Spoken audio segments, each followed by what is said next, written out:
incha allah programme bi nga xam ni soumettre nañ ko Maulana ci départ bi fi laa ci jógee fiñ ci toll yëpp wax nañ ci ak moom ce matin mu validé ko mooy dinañu wax ci contexte bi lan mooy bisub tey bi 40e jour waaye li ci déterminant mooy jeunesse su Mousdahir jàng nañu gëstu def ay guddi yu bare bi xam nañ koy nekk fii guddee fi lool di répéter pour interpréter ñu Karbala l'événement de Karbala la ñuy interpréter tey incha allah.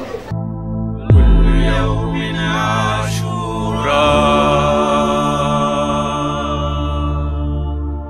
wa kullu ardin Karbala.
Pour qu'on vous raconte une histoire. Parce que vous la méritez. On n'entre pas comme ça dans l'univers des Ahlul Bayt. Il faut le suivre dans le temps, remonter dans l'histoire, à la vitesse de la lumière, très loin et très haut. Attention, retenez votre souffle. En ce temps-là, il régnait dans l'Arabie un homme. Un homme sans aucune qualité humaine qui avait compassion, la sâche, l'élevage des chiens et des singes. Un alcoolique invétéré qui ne portait aucun intérêt à l'islam. Yazid. Mesdames et messieurs, qui était Yazid? Après le décès de son père, Muawiyah ibn Abi Sufyan, le chef des Omeyyades, Yazid prit la succession du trône sans l'autorisation de la communauté islamique. Yazid poussa la débauche jusqu'à commettre l'inceste avec les femmes de sa propre famille. Il alla même jusqu'à attaquer Médine, la capitale que notre saint prophète avait choisie pour l'islam. Cependant, la pire abomination de Yazid fut son mépris et son acharnement envers la famille de notre bien-aimé Al-Mustafa, ceux en qui l'amour est obligatoire, en l'occurrence l'imam Al-Hussein. Cher public, qui est l'imam Hussein? Il est le fils de l'imam Ali ibn Abi Talib, cousin et gendre du prophète, et de Fatima al-Zahra, la fille chérie de notre saint messager et de la dame Khadija al-Kubra. Notre prophète avait pour coutume d'appeler l'imam Hussein et son grand frère l'imam Al-Hassan mes fils. De plus, il exprimait publiquement son amour envers eux.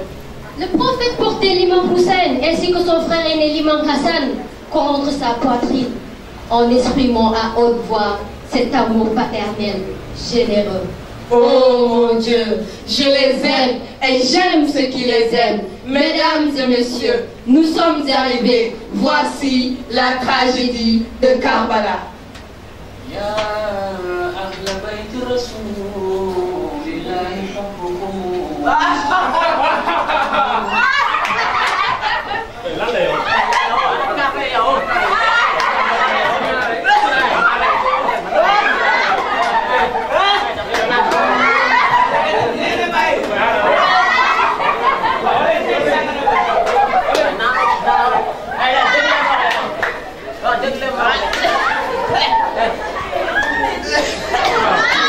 Hey!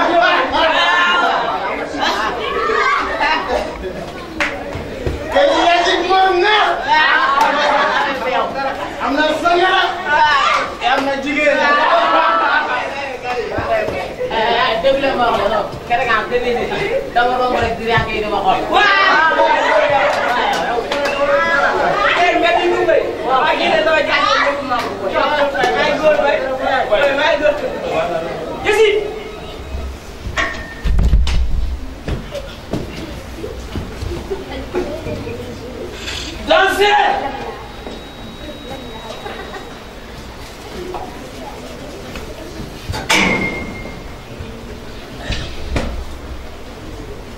Toi, tu oses tenir une bouteille devant moi?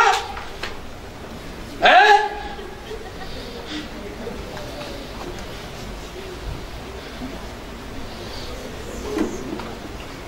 Danser.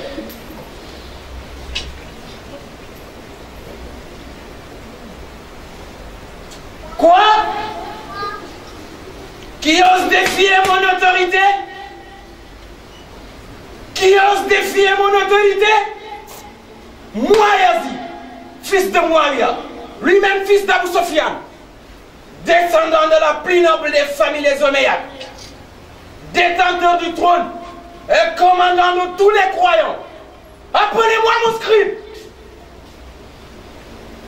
Écris.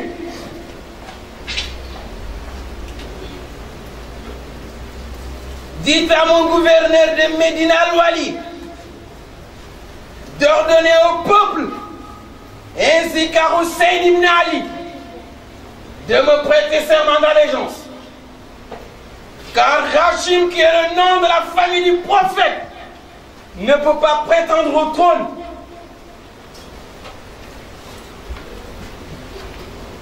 Puisqu'aucune révélation divine n'existe à ce sujet. Et si Hussein ibn Ali ne s'exécute pas, la foudre de ma colère s'abattra sur eux.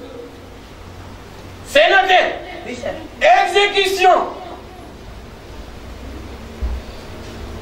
Qu'est-ce que vous m'avez gardé? Dégagez! يا أهل بيت رسول الله حبكم فرض. Hussein ibn Ali, il ose me défier moi. Yazid, il ne sait pas à qui il a affaire. Une bouteille. Il ne sait pas à qui il a affaire. يا أهل بيت رسول الله حبكم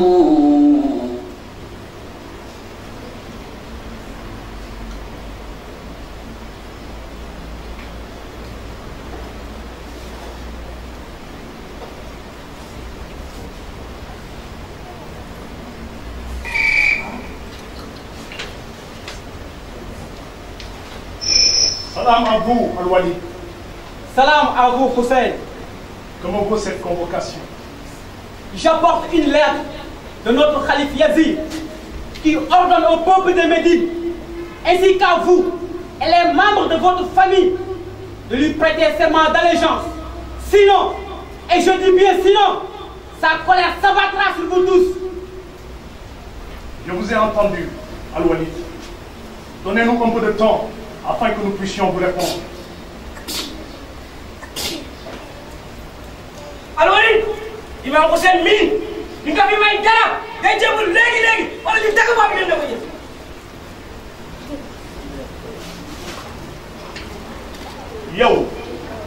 yow yaay kan ba di waxee ni ak man loo fi tekki ba di waxee ni ak man Al-Wali dinaa la wax ni ne sama biir xol Al-Wali, nous sommes les Ahlul Bayt. C'est par nous que Dieu a débuté et c'est par nous qu'il a achevé. Par contre, Yazid est un libertin qui ne cache pas sa luxure. Un alcoolique et un assassin de l'âme. Quelqu'un comme moi ne saurait donc prêter serment d'allégeance à quelqu'un comme lui. Hussein! Allez, léegi. Lu ko moj nañ tàgg seen bopp yi ba ngeen jaar.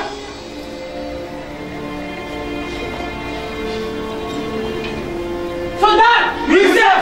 Soldat! Oui, chef! Est-ce que yéen a may dégg? Oui. Bu kenn yëkkati yërmande ak lu mu tuuti jëmale ko ci waa kër Hussein Pendant ce temps, la situation politique à Médine était incertaine et troublée du fait de la terreur, des tortures et des viols que Yazid infligeait au peuple de Médine qui soutenait Imam Hussein. L'imam décida alors de quitter Médine pour la Mecque. La population irakienne oppressée par les Omeyyades écrit à l'imam Hussein pour lui demander de venir en Irak, car elle voulait lui prêter serment d'allégeance. L'imam Hussein avait reçu 12 000 lettres émanant des Irakiens, et l'ensemble de cette correspondance demandait à Hussein de venir à leur secours.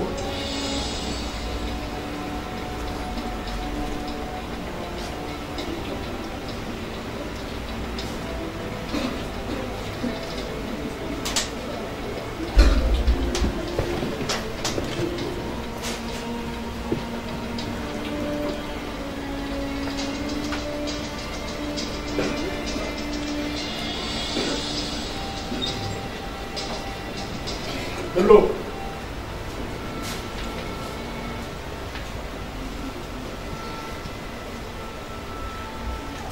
D'où venez-vous, étrangers? Oh Hussein, fils d'Ali, commandeur des croyants, fils de la noble dame Fatima, maîtresse des femmes du monde et du paradis.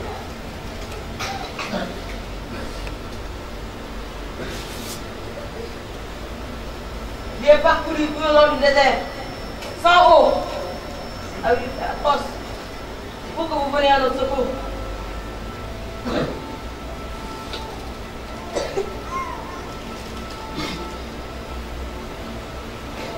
Oh Hussein,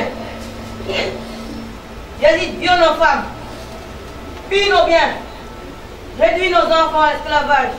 Pire, il ordonne que l'on insulte votre sainte famille dans nos mosquées.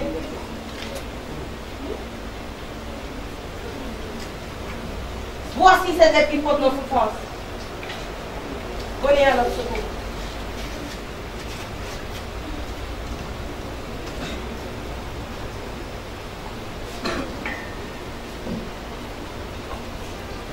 Les environs ont verdi, les fruits ont mûri, la terre s'est couverte d'herbes, les arbres ont revêtu leur feuillage.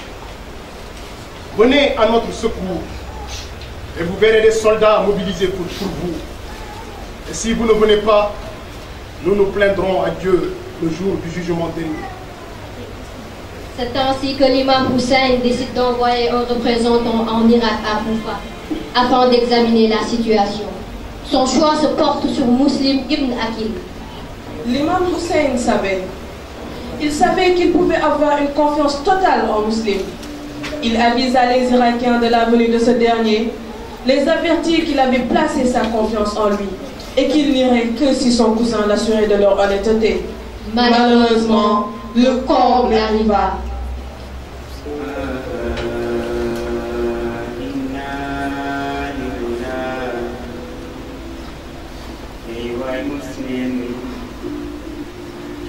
Muslim keroog moom tumuranke na ca Kuufa te amul ku koy wallu. Muslim sonn na keroog muy dox ci xaaj yu guddi ba toog ci benn buntu kër. Am benn soxna bi génn ne ko yow sama doom ana looy def fii ba waxtu bi. Muslim ne ko yaay booy gannaaw bi dama amul ku may jàppale aw ma ku may dem moo tax ma toog fii te dama maroon naan sa ndaxam dooma may ndox soxna si daal di dugg génne ndox jox Muslim naan ba pare tooga soxna si xool Muslim ne ko yow sama doom ndax doo dem Muslim ne ko aw ma fu may dem mu ne ko yow la kan mu ne ko man la Muslim man maa jóge Medine man la Imam Hussein yónni ci waa Kuufa mais bi tudd Tawa mu ne ko yow yaay Muslim yow yaay deretu Rasul ay ba dugal sama kër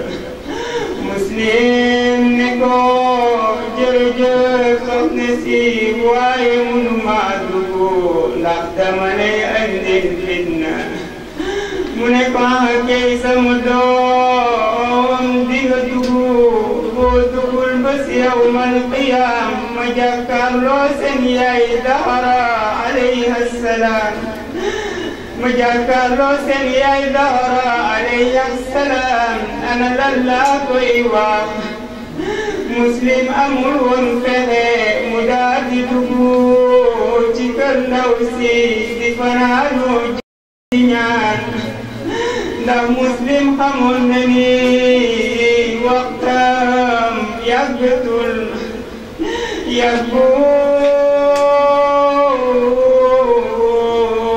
xaani daal di dugg si di doomu soxna si gis Muslim ba mu gisee Muslim xam ni kii la takk der yi di wër ci dëkk bi mu daal di yootu ndànk dem ci Ubaydullah mi Yàlla rëbb mu dem ci Ubaydullah mi Yàlla rëbb daal di ko boole ne ko Muslim ngay suñu kër Muslim yàggul mu daal di dégg ay tànku faas mu xam ni luy jot na waxtam jot na soxna si daw di génn ne ko Muslim wallahi du man de boolewu ma la Muslim ne ko kay xam naa ni du yow moo tax dinaa la seede ci sama yaay Dahra alayha salaam Muslim daal di génn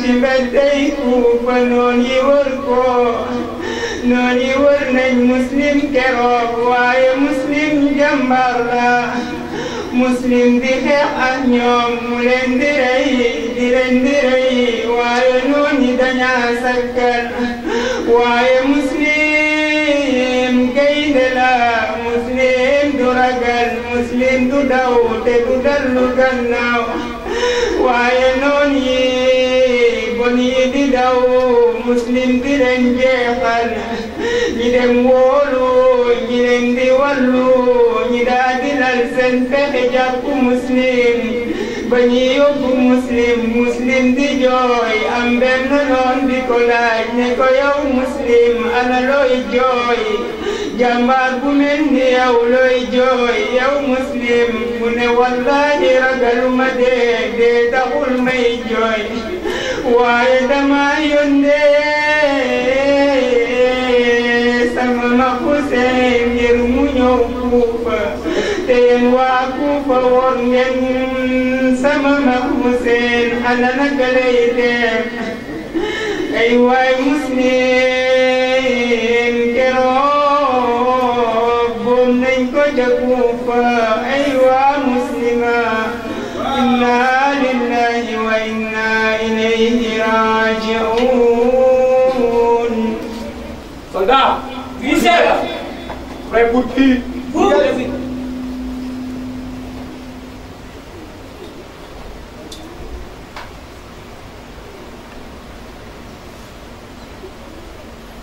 Oh, peuple de Koufa, le jour que nous attendions pendant des années, voire même des siècles, est enfin arrivé. Nous, qui sommes partisans des Omeyyades, détenteurs du trône, ce jour-ci solennel va déterminer le devenir de notre pouvoir. Je déclare, moi, Ubaydullah ibn Ziyad, que toute personne qui m'apportera la tête de Hussein, je dis bien, la tête de Hussein sera nommé gouverneur de Raï. Moi,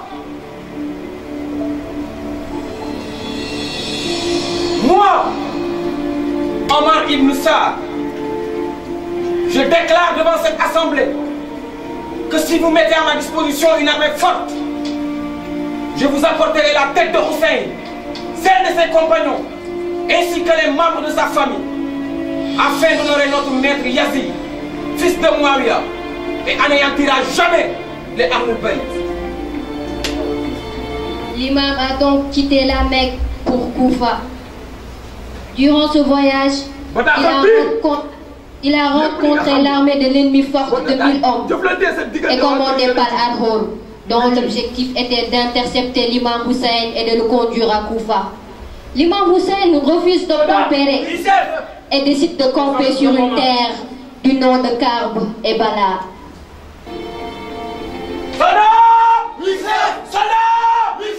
Vous êtes là pour qui? Pour Yazid. Pour qui? Pour Yazid. Pourquoi? Pour Hussein. Pourquoi? Pour Hussein. C'est bien cela.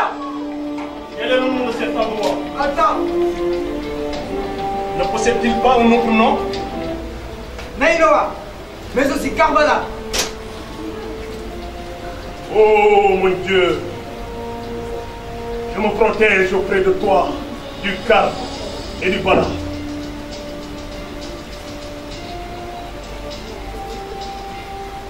Voici le terme de notre voyage. Préparez-vous à camper ici, où coulera notre sang et où seront creusés nos tombes. C'est ici que nos femmes seront faites prisonnières, comme me l'a dit mon grand-père, le messager de Dieu. Ainsi, à partir du 7e jour de Muharram, l'armée de l'ennemi a fait un mouvement vers le fleuve Euphrate pour empêcher la famille du prophète d'avoir accès à l'eau et l'acculer ainsi à se rendre ou à mourir de soif. Soda! Vous êtes là pour qui? Pour Yazid. Pour qui? Pour Yazid. Pourquoi? Pour tuer Hussein. C'est bien, Soda. Lève-vous droit. Devant.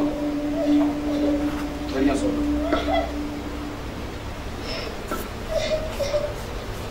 Ma petite Soukaine, mais pourquoi pleures-tu donc? C'est à cause de la soif mortelle de mon frère Abdallah.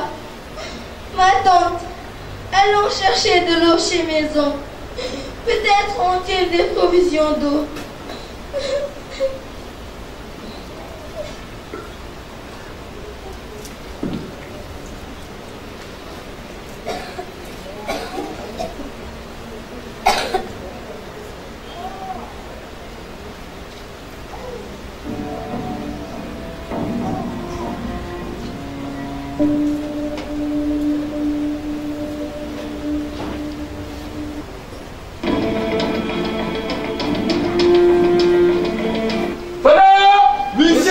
Vous êtes là pour qui? Pour Yazid. Pourquoi? Pour tuer Hussein. Très bien, Soda. Mon frère, entendez-vous ce qui s'approche de nous? Oh ma soeur, j'ai rêvé du messager de Dieu.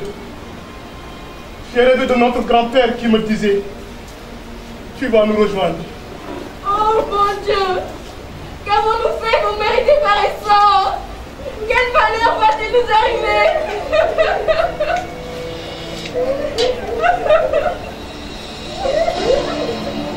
Mon maître, les ennemis s'approchent de nous. Que devons-nous faire? Va vers eux et demande-leur ce qu'ils veulent.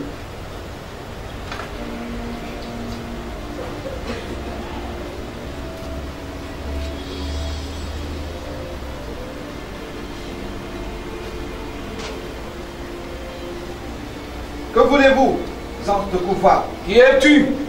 Je suis Abbas, fils d'Ali ibn Abi Talib et de Umm al-Banin, serviteur de mon frère et maître, Hussein. Dites à Hussein ibn Ali de prêter serment d'allégeance à Yazid. Sinon, je dis bien sinon, nous vous tuerons tous jusqu'au dernier d'entre vous.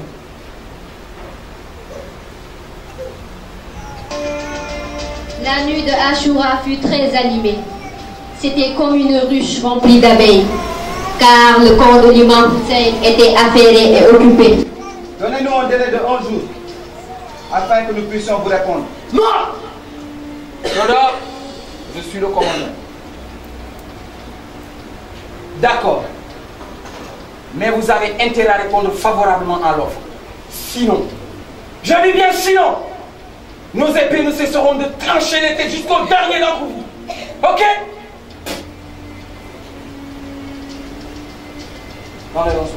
Chacun y était en action. Qui a prié, qui a invoqué Dieu, qui a fait ses adieux, qui a récité le Coran. Et pendant ce temps-là, l'imam Hussein prononce son discours devant ses partisans et les membres de sa famille. Je ne connais pas de compagnon plus fidèle que vous, ainsi que les membres de ma famille. Grâce à votre grand soutien, Allah vous récompensera. Mais je crois que demain sera notre dernier jour. Les ennemis d'Allah n'en veulent qu'à moi seul. Ainsi, vous pouvez vous retirer et partir dans l'obscurité de la nuit et échapper à la mort. Fils du prophète, qu'est-ce que les gens vont dire? Et qu'est-ce que nous allons leur dire? Allons dire que nous avons abandonné la famille du prophète, que nous ne nous sommes pas sacrifiés pour elle, que nous n'avons pas utilisé nos armes pour la défendre. Nous jurons devant Allah que nous ne vous abandonnerons jamais jusqu'à ce que nous soyons tous tués pour vous, car la vie sans vous sera vide.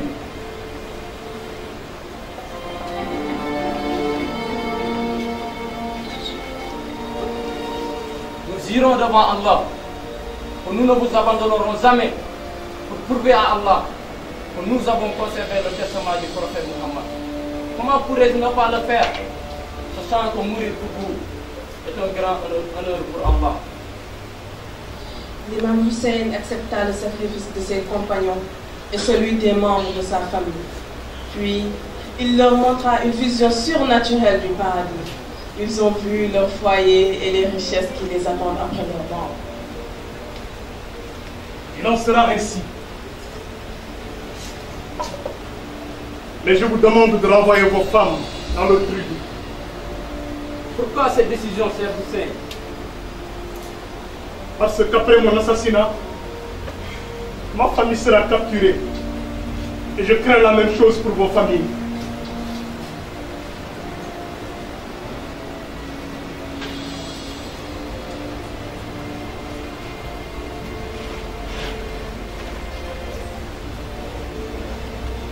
Habib, qu'est-ce que le fils du prophète vous a dit? Car nous avons entendu des murmures que nous n'avons pas compris. Imam Hussein, je veux que vous rentrez dans vos familles. Et qu'allez-vous faire? Je veux que tu rentres dans ta famille.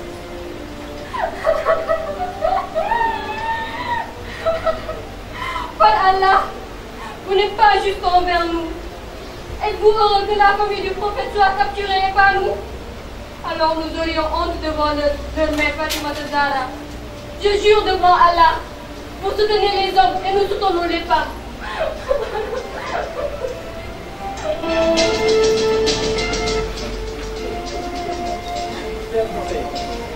Nos femmes veulent soutenir la famille du prophète.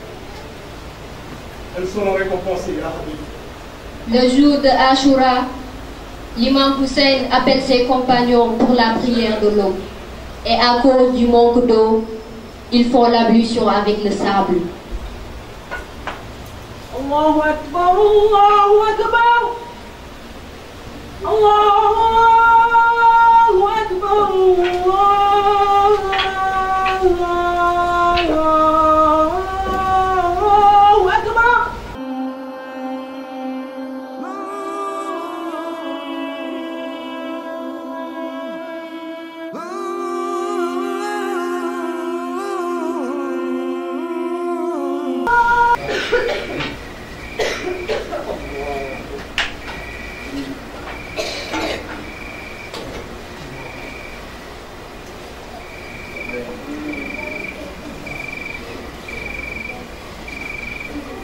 Moi, à vous le commandement. J'ai poussé Hussein à venir dans cet endroit. Et je pense qu'il est temps, parce qu'on n'a plus rien à perdre. Et notre mère y est, et ça reste à venir. Oh mon Dieu, à qui je me confie chaque fois que je subis une affliction.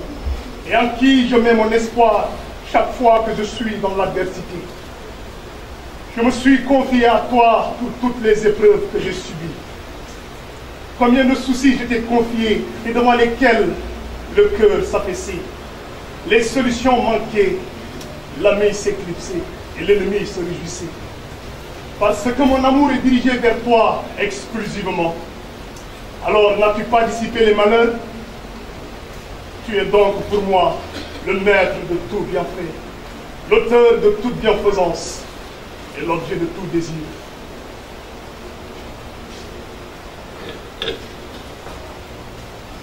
Nous allons être tous tués, excepté mon fils Ali. Ayez confiance et soyez pieux. Le matin de Ashura, Omar ibn Saad organise son armée. Il laisse le commandement du flanc droit à Amrou, celui du flanc gauche à Shimr ibn Jawshan et celui des hommes à Shebet. L'imam Hussein et ses compagnons sont environ 72 personnes. L'imam organise son petit groupe et confie le commandement du flanc droit à Zuhair, celui du flanc gauche à Habib et les étendards à son frère Al-Abbas. L'imam Hussein avait pris le soin de protéger l'arrière de son campement avec un rideau de feu pour être à l'abri des mauvaises surprises et préserver la vie des enfants et des femmes d'une agression imminente, et afin que la bataille soit localisée dans un seul endroit. Avant que la bataille ne s'engage, l'imam Hussein essaya encore de raisonner les assaillants, dans l'esprit d'empêcher les inconscients de participer à un crime et un péché impardonnable. Il a donc demandé à Briller, le fils de Hussein, de parler aux ennemis. Mais ces derniers n'entendirent pas raison et répondirent: nous voulons les capturer pour l'émir Ubaydullah ibn Ziyad. C'est ainsi que l'imam Hussein décide de leur parler. Salam alaikum wa rahmatullah. Salam. Ô citoyens de Koufa, regardez-moi et réfléchissez à ma filiation. Est-il juste que vous me tuiez et attaquiez ma famille? Ne suis-je pas le fils de la fille de votre prophète, le fils de son cousin, son successeur qui a embrassé les paroles du messager de Dieu? N'est-ce pas Jafar al-Tayyar, mon oncle qui vole au paradis avec des ailes d'ange? N'avez-vous pas entendu ces mots que le prophète m'a dit, ainsi que mon frère aîné, l'imam al-Hassan, que nous sommes les maîtres des jeunes hommes au paradis? Il n'y a aucun doute sur ces propos, et je ne cherche pas à mentir, car le mensonge est puni par Dieu. Si vous ne me croyez pas, demandez aux personnes autour de vous. Demandez à Jabr ibn Abdullah al-Ansari. Demandez à Anas, le fils de Malik. Ils vous diront qu'ils ont entendu ces propos qui me concernent, ainsi que mon frère aîné l'imam al-Hassan. Et cela ne vous empêche pas de me tuer. Ô peuple, si vous doutez encore de tout cela, doutez-vous que je sois le fils de la fille de votre prophète et que par Dieu, il n'y a plus d'autres fils du prophète dans le monde, et même chez vous, que moi-même? Alors ayez crainte. Vous voulez me tuer parce que j'ai assassiné un des vôtres? Ai-je pillé vos biens? Ai-je blessé un des vôtres?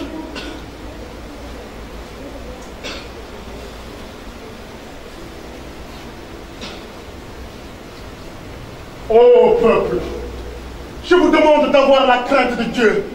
On dirait que vous ne me connaissez pas. Savez-vous que mon grand-père est le messager de Dieu? Savez-vous qu'Ali ibn Abi Talib est mon père? Savez-vous que Fatima, la fille du messager de Dieu, est ma mère? Savez-vous que Khadija, la fille de Khuwaylid, la première dame dans l'islam, est ma grand-mère? Savez-vous que Hamza, le maître des martyrs, est l'oncle de mon père? Savez-vous que l'épée qui se trouve dans ma main est celle du messager de Dieu? Savez-vous que le turban que je porte est celui du messager de Dieu? Savez-vous qu'Ali ibn Abi Talib est le premier qui est entré dans l'islam doué d'une faculté suprême d'intelligence? Il est le maître de chaque musulman et musulmane. Alors pourquoi donc vous voulez me tuer? D'autant plus que l'étendard du bonheur se trouve dans la main de mon père, qui s'en servira au dernier jour. Nous savons tout cela, mais nous ne vous laisserons pas jusqu'à ce que vous mouriez de soif.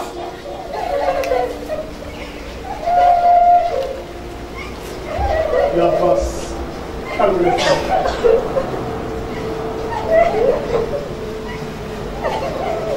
Ô peuple, vous nous avez supplié de venir vous céder, et nous sommes venus promptement. Et maintenant vous nous abandonnez. Oh, vous qui êtes les esclaves de la vie, les adorateurs du diable et les partisans des déviateurs. Oh oui, votre hypocrisie existe depuis longtemps. Vous soutenez Yazid, l'ennemi de votre religion, et vous nous abandonnez. Nous vous combattrons malgré le petit nombre et le manque de soutien. Oh mon Dieu, même si nous sommes vaincus, nous serons toujours considérés comme les vainqueurs, car la défaite était prévue par le destin. Ya Allah, si vous voulez que la bataille soit perdue, faites qu'elle soit un bien pour nous.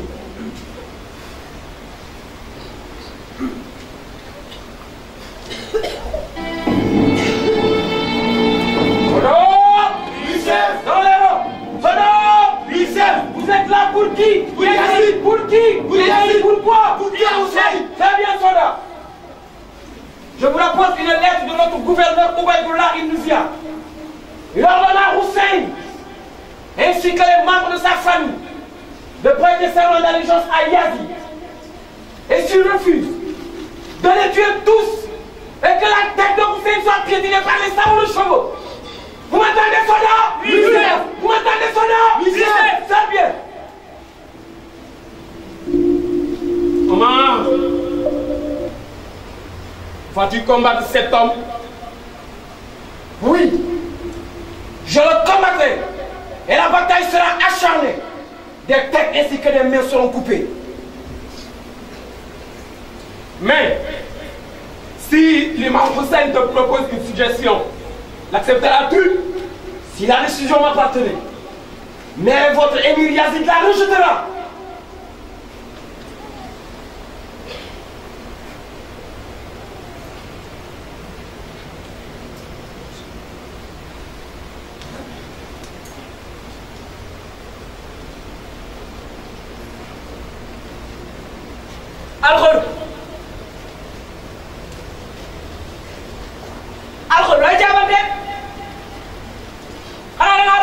Bonne question. Ragal nga wax de xam nga ni ragaluma ndax ku fa ba mu daj booy wa góor bi gën a jàmbaare man lay doon ragaluma waaye dafa fekk ni damay tànn diggante àjjana ak safara te duma gis àjjana mukk di dugg safara. Malheur à vous. Malheur à toi, traître. Oh mon Dieu, pardonnez-moi, je me suis repenti, car j'ai effrayé vos proches et les enfants de la fille aimée du prophète Fatima al-Zahra. Salam alaykum ya Aba Abdillah. Wa alaykum assalam. Qui êtes-vous? Je suis Angour, votre serviteur. C'est moi qui vous ai empêché de retourner et je vous ai poussé à venir dans cet endroit, car je ne savais pas que ce peuple allait réagir de telle façon. Je vous demande de me pardonner. Acceptez-vous? Je les accepte. Ya Mawlaya, merci de m'avoir accepté le pardon. Len rek laa bëgg nga jox ma ndigal ma dem joxe ci sama bakkan ndax yow mii di deretu Rasulallah jomm naa gis na ngay daanu sama nekk di dund sa ndigal rek laay xaar.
loolu Omar ibn Saad daal di ne rey leen ko waaye xur jàmbaar la xur di xeex ak ñoom mu leen di rey keroog xur buum na ci noon yi du dool ni ñaari téeméer waaye gaañu sonal ko ñii di ko sànni ay fikk ñii di ko dóor ay jaasi keroog jàmbaar daanu na keroog xur daanu na xur gisatul mu daanu di woote yaa mawlaaya ay waa Huseyna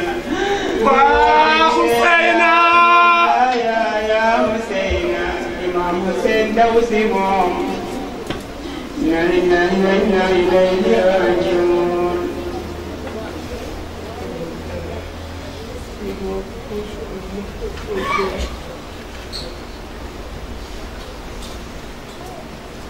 Ce qui arrive au traître. Al-Khor, lâche. Tu es heureux et ta mère est heureuse. Votre mère n'avait pas tort de vous appeler Al-Khor. Car ton nom signifie libre. Libre.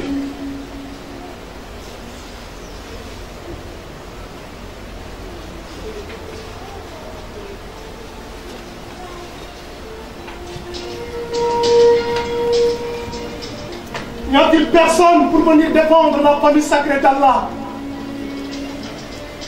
N'y a-t-il personne qui croit à l'unicité d'Allah et aura peur d'Allah? Père, laisse-moi aller au combat. Je sais qu'il est difficile, très difficile pour un père de voir son fils partir pour mourir. Père, laisse-moi aller mourir dignement pour honorer le prophète Mohammed, mon grand-père. Akbar naka la bàyyi di xoolee doomam mu koy digal foofu nga xam ne ñu fa dem si suba ba léegi kenn dellu siwul. Akbar du may ki lay jox digal demal si sa yaay Umul Layla ak sa bàjjen Zeynab su nga joxee ndigal rek nga xam ne bàyyi naa la.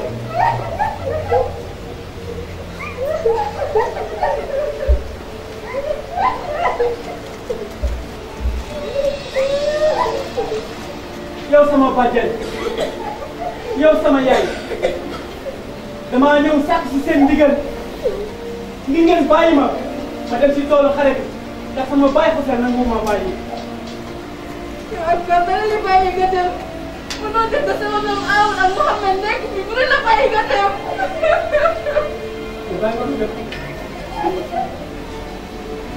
ak man demal waaye na nga xam ne ginnaaw dootu nga xam ne si bànne ak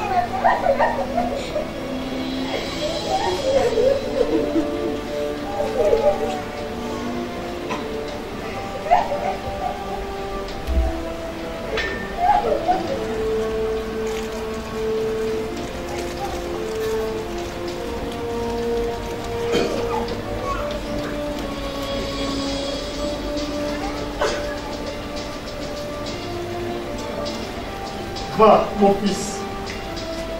Mon Dieu, sois le témoin du mal que commettent ces gens en combattant ce jeune homme.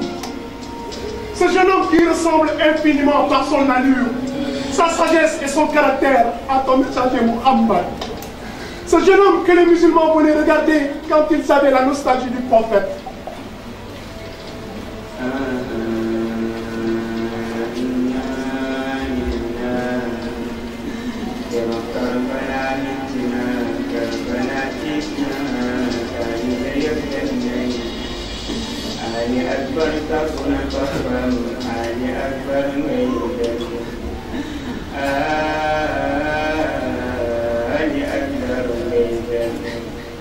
Ali Akbar dem ci nooni taxaw ci kanamu nooni di wax ak ñoom di leen ne xanaa xamu leen ni ñun ñooy waa këru Rasulallah ay bu ngeen ñu reyee tey ana kan moo leen di yawmal qiyaama xanaa xamu leen ni suñu maam mooy rasuulallah waaye noonu mënuñoo dégg keroog waxu Ali Akbar ñi doon màgget ci ñoom seen xol tàmbalee tooy waaye Omar ibn Saad al-La'iin mayu ko Ali Akbar mu daa di leen ne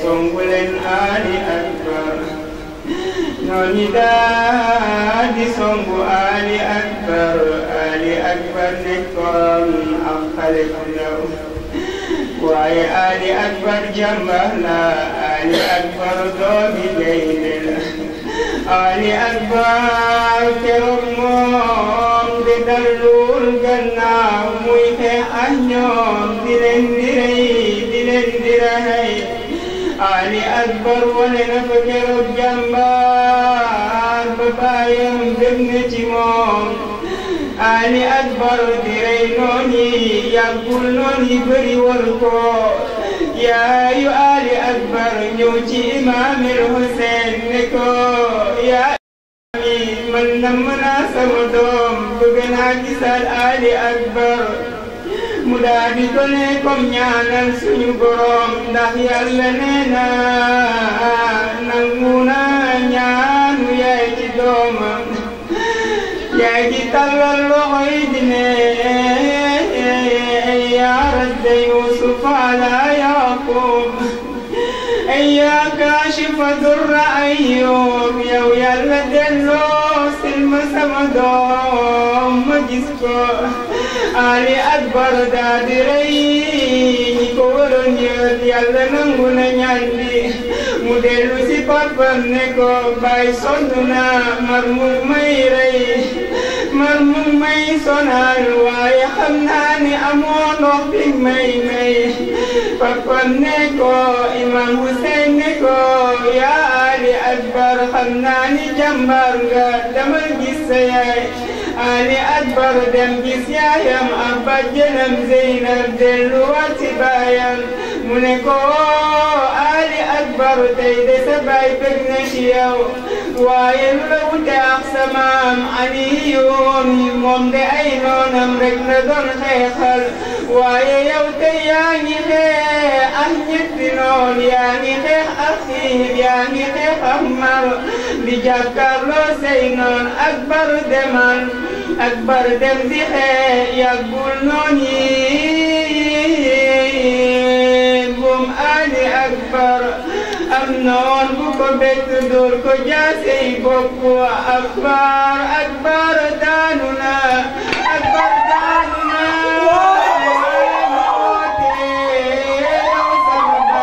waaye balaa Imam Hussein yegg boobu Akbar dem na boobu Akbar yëngatuwul boobu Akbar yëngatuwul inna lillahi wa inna ilayhi raji'un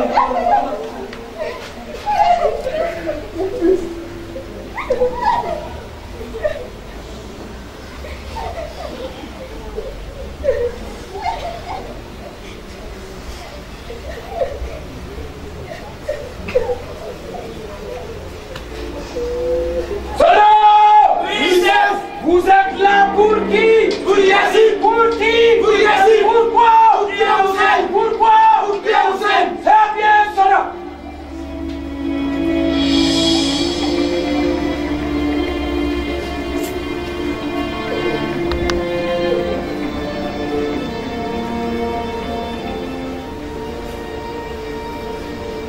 Y a-t-il personne pour défendre les femmes du prophète? Y a-t-il personne pour défendre la famille sacrée d'Allah? Moi, père. Moi.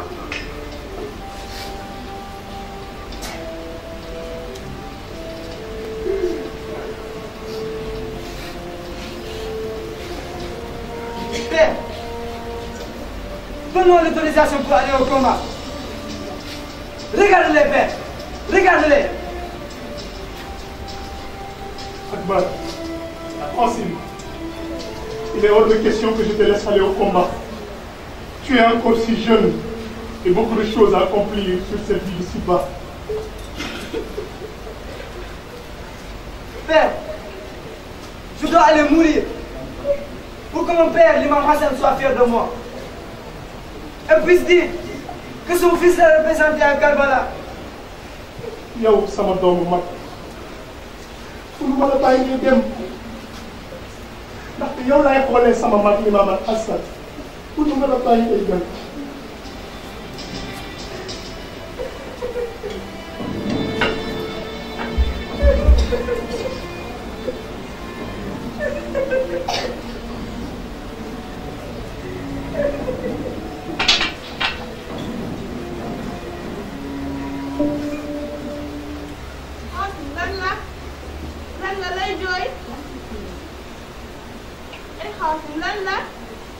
sama baay Hussein bëgguma bàyyi ma dem xeex yi te man dama bëgg dem xeex yi ni ñëpp.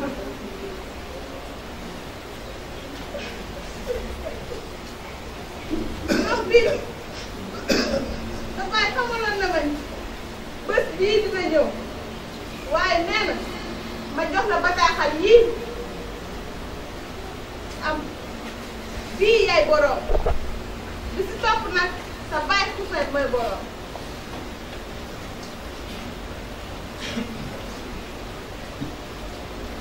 yaay sama baay Hassan dafa bëgg ma dem xeex yi.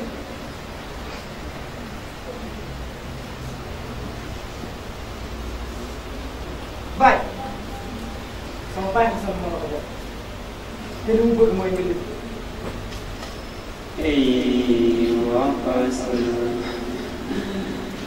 yow kenn amatul Qaasim ñëw na nga dem xare Qaasim indi na bataaxal jox ko baayam Imam Hussein di jàng baada bismillahi rahmaani rahim mu daal di xam ne lii bind magam la tàmbalee pour ay rongoñ Imam Hassan di ko wax ne yaa yow sama xam naa ni waxtu bi dina tiis lool ndax ay néew rek la ñoom ñoo lay wër te man ñu ma fa ne ngir jàppale la waaye Qaasim sama doom xam naa ni lu ma lay ñaan dina tiis yow ndax li nga mujjee Qaasim waaye musuma laa ñaan dara ba nga bañal ñu ko Imam Hussein daal di tuuraat ay rongoñ mu ne ma lay ñaan nga bàyyi Qaasim dem taxawal ma bàyyi Qaasim dem xare ji yow sama rakk yaa imaani.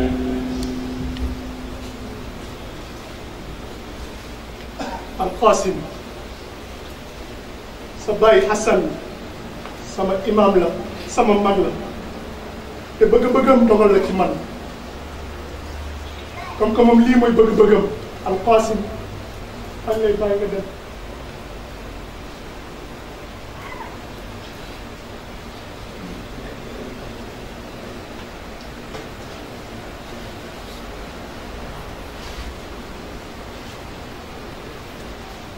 yaa ñaanal ma de. sa baay xamaloon na ma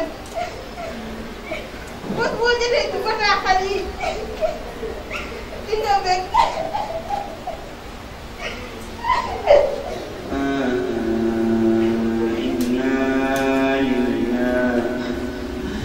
Qaasim ngay dem tëggu noo di leen tax ngeen gën lay xanaa gën waa Rasulallah mu ne leen tey bu ngeen di wax Allahu akbar suñu maam tax ay lu tax ngeen gën ñi ay bés yawmal qiyaam ana ku leen ndiram mu dul suñu maam Omar ibn Saad gis noonu yi gis soldaar yi di tuur rongoñ di ne seen xel ay xale bi mooy kan xale bi ne leen man may doomi Imaamil Hasan boobu Qaasim mu ngi am ñeent ci ay at waaye teew Qaasim wane na jàmbaar ca Karbala ibn Saad ne rey leen ko jëlee leen ko fii na fi jóge sama kanam boobu noonu seen xol yi wow nañ ni ay xeer di daal di jàmmarloo Qaasim waaye Qaasim Haydara la Qaasim jàmbaar la Qaasim moom de keroog desul gannaaw Qaasim di xeex ak ñoom mu leen di rey Qaasim xale bu ndaw la woon waaye wane na jàmbaar bi tënku noonu di leen ne aywa ñëw leen ma ñamal leen sama jaasi ñëw leen ma woon leen ni man doomi yonent la noonu ñemewuñu songu Qaasim dallam daa di tekkeeku comme noonu ñëwuñu mu ne xaaral mu sëgg takkaat dallam waaye noonu dappet yi ci ne leen Omar ne songu leen ko bu leen ko bàyyi mu jub am noon bi ko dogale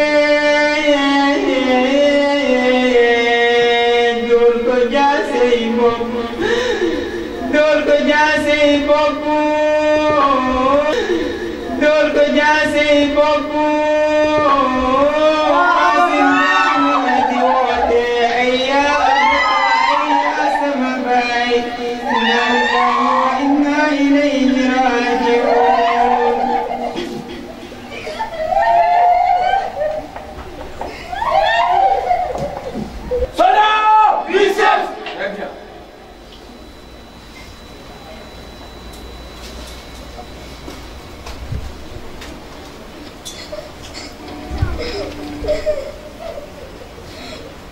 Mon oncle, on a soif. Mon petit frère Abdallah ne cesse de pleurer. Apporte-nous de l'eau, mon oncle.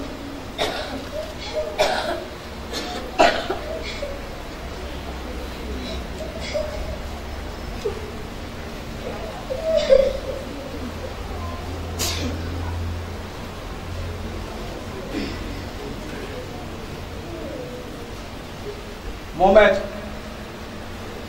laissez-moi aller chercher de l'eau. Donnez-moi l'autorisation d'aller au combat. Je ne puis demeurer ainsi et voir les femmes et les enfants mourir de soif. Donnez-moi l'autorisation d'aller au combat afin de m'amener de l'eau.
di yuuxu noonu di leen ne ay rey leen ko bu mu dem ndax ndox bi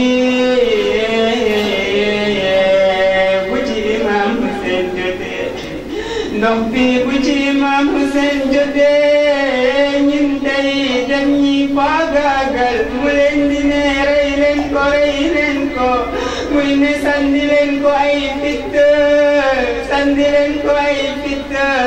yàggul benn noon dogale Abbas tagg loxoom Abbas di yuuxu waaye Abbas jàmbar la muy xalaat Sukeyna daa di jàppat ndox bi ngan ko ba ci gémminam jëlaat jaasem bi di xeex ak noon yi mu leen di rey waaye yàggul ñi dogaat beneen loxoom ay kelo jàmbar sonnu na Abbas di xalaat Sukeyna di leen xalaat Omar ibn Saad di ne bu mu dem rey leen ko noonu di ko sandi ay fitt am fitt yi jam ndox bi tàmbalee tuuru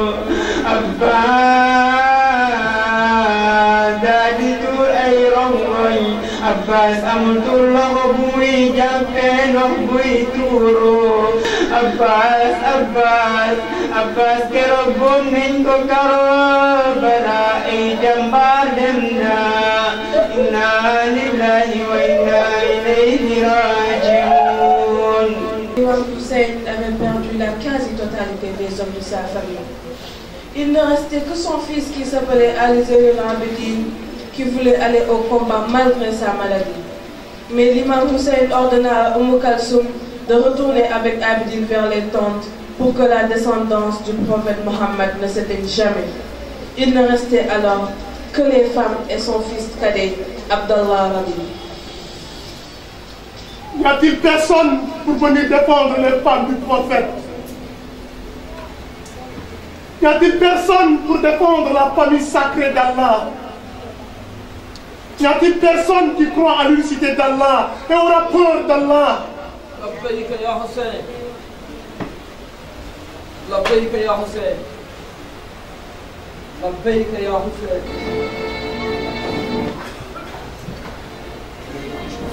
Mon fils Zainul Abidine munoo dem xeex yow xeex wàcc na la ndaxte da nga feebar ba pare yow da ngaa war a dund ndaxte yow yaay fësal jàngale rasulullah yow yaay wéyal deret rasulullah ci kaw suuf dellu.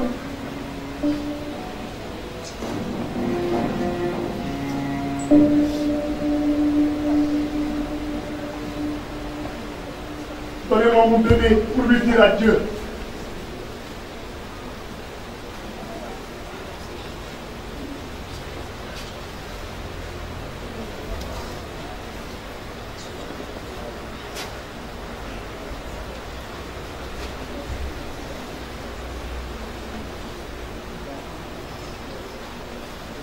Ô peuple, vous avez massacré mes compagnons, tué mes enfants.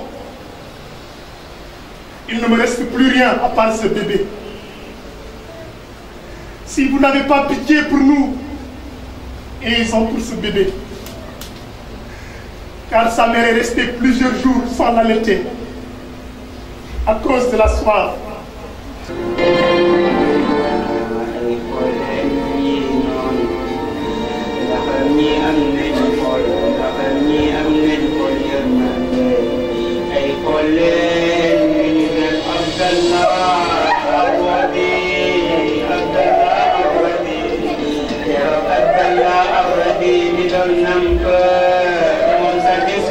Quel que soit le malheur qui m'arrive,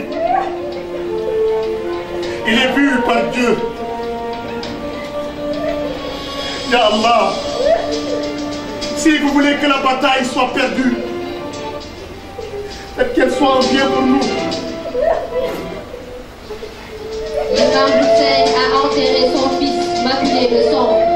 Puis, Il a fait la prière. Ensuite, il est monté sur son cheval en prononçant ses paroles devant ses ennemis. Je suis Hussein ibn Ali Abi Talib, le bien-aimé de la famille Hashim. Et cela me suffit pour me glorifier. Et mon grand-père est le messager de Dieu Muhammad sallallahu alayhi wa sallam, le plus généreux, le plus noble. Nous sommes les lumières qui épanouissent la terre. Nous avons hérité du livre sacré.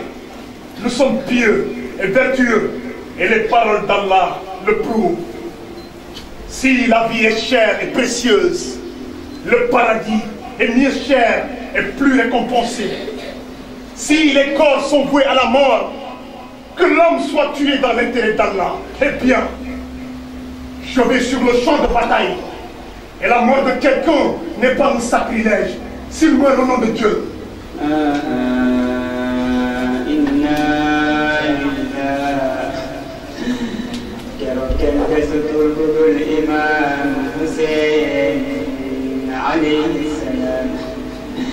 Imam Hussein dem na ca noon ya jigéen ñi wét nañ amutuñ ku leen jàppale Imam Hussein di wax ak noon yi di leen yëg di leen fàttali imaamam de moom mooy Rasulullah waaye ñooñu seen xol yi wow nañ ni ay xeer mu ne leen bu dee ay góor ngeen bu dee ay jàmbaar ngeen songu leen ma waaye Imam Hussein keroog wane na jàmbaaru baayam Ali yoon Imam Hussein keroog songu na noon yi mu leen di rey di leen di rey mu leen di rey noon yi di daw ñenn ñi di jébbalu di saraxu di ko ne bu ñu rey bu ñu rey Imam Hussein ay gaañu gaañu di ko sonal Imam Hussein taxul de moom dallul gannaaw Omar ibn Saadulayn ne yónnee leen ko ay fitt waaye imam xaarul loolu mu leen di songu ñi koy sandi ay fitt ñi sandi ko ay fitt keroog jàmbaar sonn na Imam Hussein sonn na gaañu gaañu yaa ngi koy sonal xiif ak mar bu metti mu ngi koy rey mu teg si jàmbaar loo ay noon yu dul jeex Imam Hussein di koy sandi ay fitt di ko sandi ay fitt ñii di dugg ci yaramam ñii di dugg ci tànkam yi ci ay loxo keroog imam wane na fa jàmbaar waaye imam mujj naa daanu ay keroog Imam Hussein daanu na Karbala Imam Hussein daanu di woote di waxal min munasirin yansuruni ayna ansaaru ahlul bayt imam dine ayna ansaaru ahlul bayt inna lillahi wa inna ilayhi raji'un.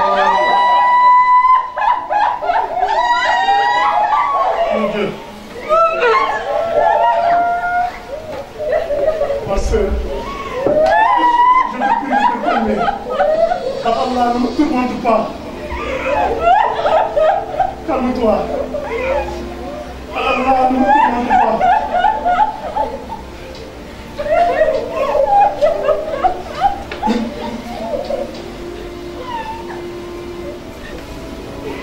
Mon père, ma famille, mon frère, comment ne pas me tourmenter en me voyant dans cet état? Calme-toi.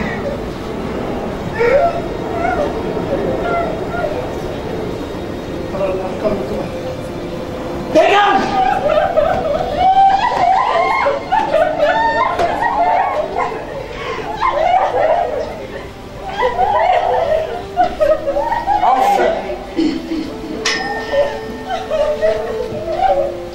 Enfin, Hussein.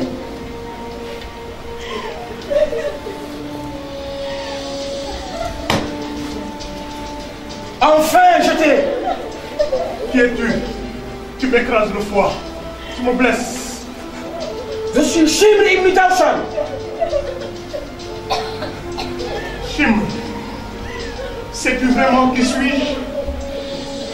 Tu es Hussein ibn Ali. Shimr, sais-tu vraiment qui suis-je? Tu es le fils de la fille du prophète Fatima Zahra. Alors si tu sais qui suis-je, pourquoi veux-tu me tuer?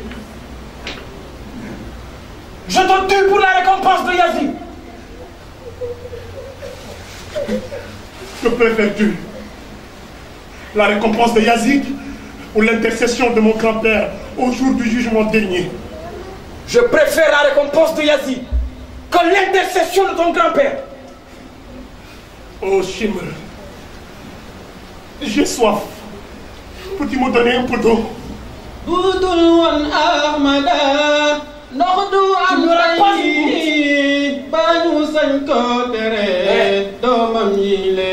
n'auras pas une goutte, je te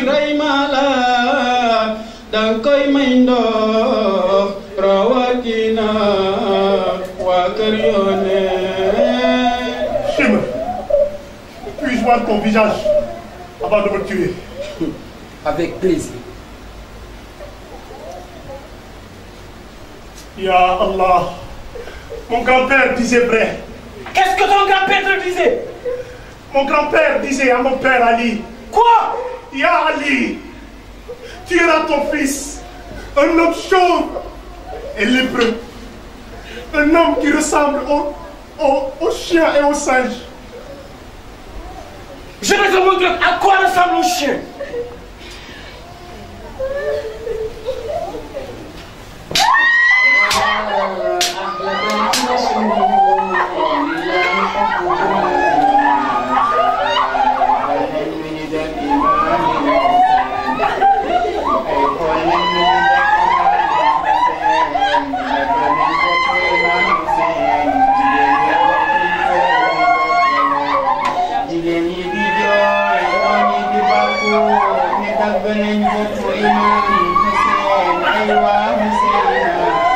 Coupez la tête de Hussein. Coupez la tête de Hussein. Mbawaroulen. Mbawaroulen. Attajaboun. Attajaboun. Sono. Oui, chef. Sono. Oui, chef. Attaquez les femmes.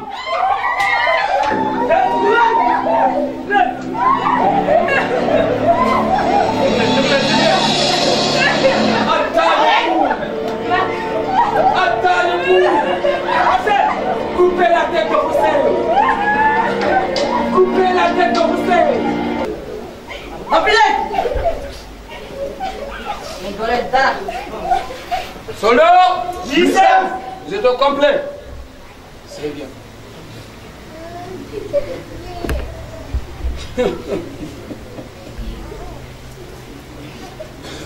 Si mes ancêtres étaient présents aujourd'hui, nous aurions chanté, dansé et fêté notre victoire.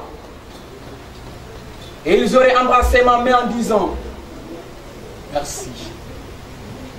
Oh toi Yazid, que Dieu bénisse ta main, cette main qui a tué Hussein. Aujourd'hui, nous nous sommes vengés de l'affront subi à Badr. La tribu des Hachimites s'est amusée avec le pouvoir. Il n'y a eu ni nouvelle, ni révélation venue de Dieu. Je regrette que mes ancêtres morts à Badr ne soient pas présents en ce jour de gloire. Oh fils de Hussein, ton père a tué mes liens de parenté, ignoré mon droit et contesté mon pouvoir. Dieu lui a donc fait ce que tu as vu. Vous les Hachimites, vous avez échoué et vous avez perdu le pouvoir. Je jure que vous êtes des rusés. Car le Coran n'est jamais descendu sur Muhammad. Tout cela n'est que manœuvre et politique. yow xam nga ni àdduna rek moo tëral ba tax ma ñëw taxaw fii sa kanam tey di wax ak yow. Yazid, penses-tu avoir triomphé sur nous? N'as-tu pas lu dans le Coran où Allah subhanahu wa ta'ala dit: si nous accordons un instant de répit aux incroyants, ou si l'on accroît leur richesse, ils ne devront point se considérer avantagés par rapport aux autres. Yazid, je jure par Allah que tu n'as décapité personne, mais toi-même. Hussein vit éternellement dans nos cœurs et ne sera jamais effacé de nos esprits. Ceux qui t'ont déblayé le chemin et qui t'ont permis d'asservir les musulmans sont ceux qui occupent la place inférieure et qui ont les soldats les plus faibles. Tais-toi! Je n'ai pas besoin du jugement de Dieu. J'en ai pas besoin. Et puis, je ne fais que me venger. Et mon sabre me suffit comme juge. Ok?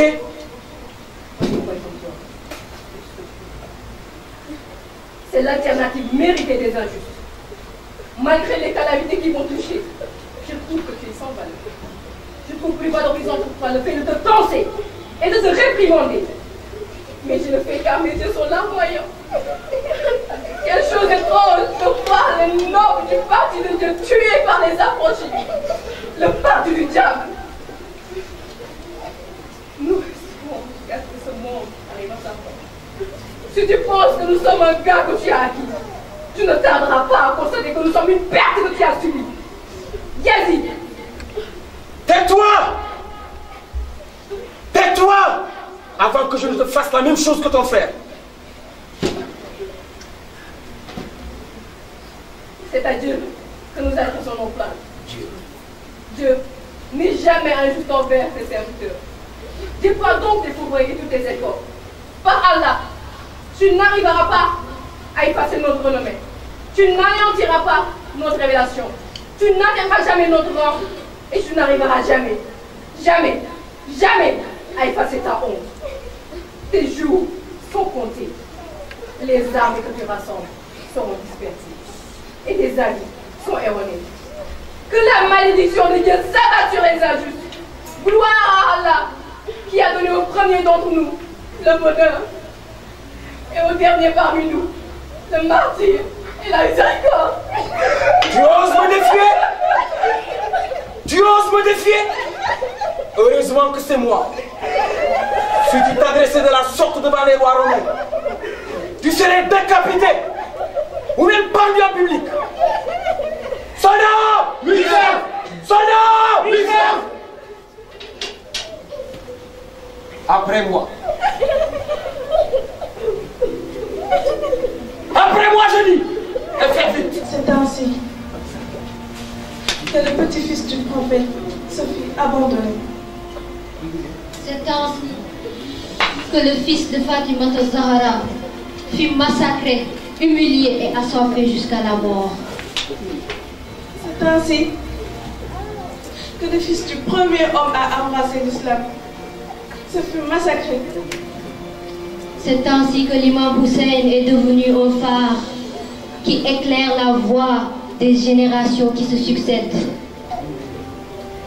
Mesdames et messieurs, le sacrifice de l'imam Hussein n'est pas un suicide, mais plutôt la manifestation de la sagesse du prophète Mohammed, du courage de l'imam Ali, de la persévérance de Fatima Zahra, mais surtout de la foi et de la croyance inconditionnelle en Allah subhanahu wa ta'ala. Cher public, comment pouvons-nous prétendre que ce jour soit un jour de fête? Le jour où la famille du prophète fut massacrée. Il est temps et il est urgent que tous les musulmans s'entendent sur une décision. Que ceux qui fêtent Tamkharit arrêtent de fêter et que les différences se secouent afin que ce jour soit une occasion d'enseigner le respect du sacrifice de l'imam Hussein qui demeure à jamais dans nos cœurs. Car chaque jour est Ashura et chaque terre est Karbala.